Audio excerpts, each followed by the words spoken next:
अनन्या तिवारी जी दिल्ली से। राधे गुरु जी। राधे राधे महाराज जी। महाराज जी आपके चरणों में कोटि कोटि प्रणाम। गुरुजी मैं आपको रोज सुनती हूँ, राधा नाम भी जप करती हूँ। गुरुजी मेरा प्रश्न थोड़ा सा सांसारिक है। मेरे विद्यालय में पढ़ने वाली सह छात्रा मित्रगण जो पहले मेरी मित्र थी, किंतु उनके आचरण एवं व्यवहार न मिलने के कारण अब मित्र संबंध नहीं है। प्रतिदिन उनके द्वारा बोले गए अपशब्द एवं अभद्र व्यवहार को मैं सहन करती हूँ, उनको प्रत्युत्तर नहीं करती, परंतु मन ही मन कई बार उनके प्रति उत्तर चलता रहता है। तो क्या मन में उठने वाले विचार भी हमारे कर्म बनते हैं या उसकी कोई सजा मिलेगी? हाँ, नहीं सजा तो नहीं मिलती बच्चा, पर अंतःकरण का संस्कार गलत हो रहा है।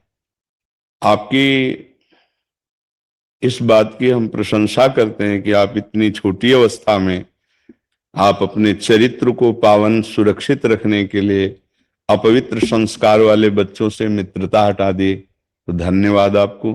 दूसरी बात, उन बच्चों के संस्कार बिगड़े हैं तो आपको प्रभु से मने मन प्रार्थना करनी है, ना कि उनके प्रति हमारा द्वेष भाव बने या घृणास्पद भाव बने, ऐसा उचित नहीं है।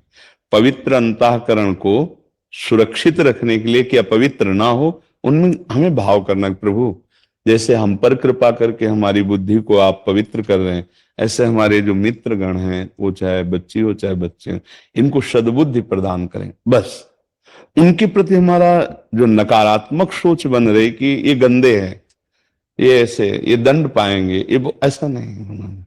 नहीं प्रभु, उनकी भूल है, हे प्रभु आप कृपा करो, इनकी बुद्धि को शुद्ध करो, तो आपका हृदय और महान होता चला जाएगा।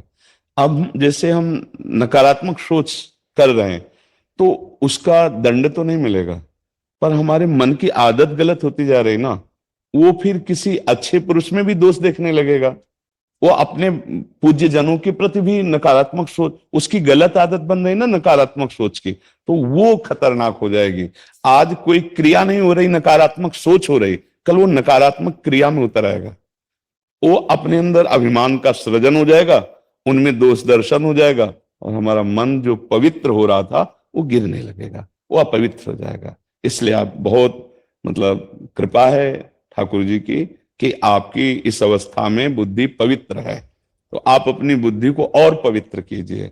आपको जहां दिखाई दे रहा है गलत आचरण, उनसे मित्रता बिल्कुल नहीं करनी, उनका संग नहीं करना, पर उनके लिए हमें प्रार्थना करनी है, प्रभु आप इनकी भी बुद्धि को शुद्ध करें, बस। और हम उनके विषय में, क्योंकि हम अगर उनके विषय में सोचेंगे तो हमारा मन वैसे संस्कारों से युक्त होता जाएगा।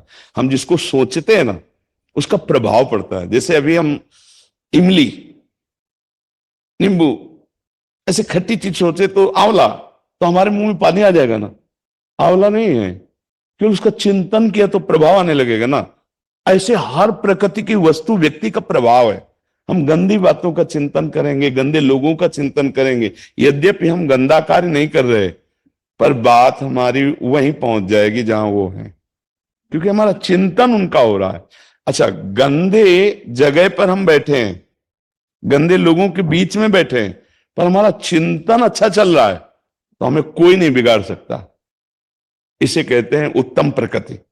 जो रहीम उत्तम प्रकृति, का करि सकत कुसंग, चंदन विष व्यापत नहीं, लपटे रहत भुजंग। अब हम अच्छी जगह बैठे हैं और गलत चिंतन कर रहे हैं, गड़बड़ है। हमारा चिंतन गलत हो जाना ही हमारा पतन है। चिंतन गलत हुआ तो क्रिया गलत होने लगेगी आगे चल करके। अभी कंट्रोल हो रहा है, फिर क्योंकि हमारा गलत चिंतन चल रहा है। जैसे हम किसी को नकारात्मक भाव से ही कह रहे हैं कि तू ऐसा ऐसा करता है, और हमारा बार बार चिंतन उसी के प्रति जाता है, तो वो संस्कार द्वेषात्मक हमारे अंदर आ गया, अब वो राग में परिणित हो जाएगा। कुछ दिनों में वही दोष हमको अपने अंदर देखने को मिलेगा। ये प्रकृति का नियम है, इसीलिए मना किया जाता है दूसरे के दोष दर्शन ना करें, दूसरे की निंदा ना करें, दूसरे का अपमान ना करें, नहीं तो वही गलती हमारे से होने लगेगी। समझ रहे बच्चा? यद्यपि हम जैसे किसी के प्रति गलत सोचा, उसका दंड नहीं मिलेगा। कलिकर एक पुनीत प्रतापा, मानस पुण्य होई और नहीं पापा। मानसिक पाप कलयुग में नहीं लगते, लेकिन मानसिक गंदगी करने का स्वभाव तो बन गया। अब मानसिक स्वभाव में जो हमारे बात आ रही, वो क्रिया में आ जाएगी। बार बार जब हम, जैसे आपने कहा कि हम यद्यपि दबाने की कोशिश करते हैं, लेकिन जब आप उनका निगेटिव चिंतन करेंगे तो एक दिन आप लड़ जाएंगे पक्का, आप उनको गंदे वचन बोलेंगी पक्का, हमारी स्थिति बिगड़ गई, अब वही दोष आ जाएगा पक्का।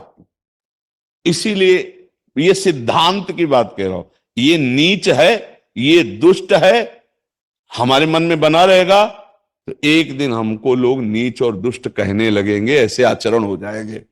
इसीलिए अगर हमको कोई परिजन, कोई अपना, कोई ऐसा दिखाई देता है या किसी के द्वारा, तो हम प्रार्थना करें, भगवान आप इसकी बुद्धि शुद्ध कर दीजिए, और राधा राधा राधा, उसके विषय में ज्यादा हम चिंतन न करें। समझ पा रहे आप जी।